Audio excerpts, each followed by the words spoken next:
teach it, I just go from a jasmine just to understand what's going on, and then in a couple of routines later, we're actually gonna go into it straight. Okay. So you're gonna start in your jasmine position. So we've got this nice little hold, yeah? From here, I'm gonna bend my bottom leg and feel that you really squeeze the thighs. So you've got a nice hold. I'm gonna show you a bit more. Yeah? Yeah. Now I've got quite open hips, so I can put my right knee up. But if you feel that the bottom arm is really bent, just place it on the floor for now. My top arm gonna go between my legs, and I'm going to straighten up the top leg, and I'm squeezing the thigh in, and then I'm just gonna let go. Okay? Yeah. So that's just to kind of see where the leg's gonna be.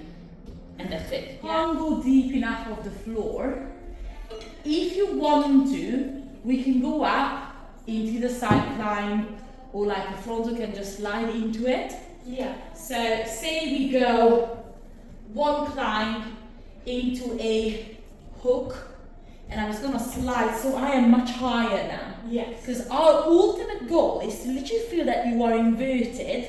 So when I'm squeezing in, look how my ribcage start catching the pole as well. Yeah. And look how my bottom arm is way lower than we had it before. Because when I'm here, and I've got this hook, I technically don't even need my top arm, because I've got such a good grip with my inner thigh and my ribcage.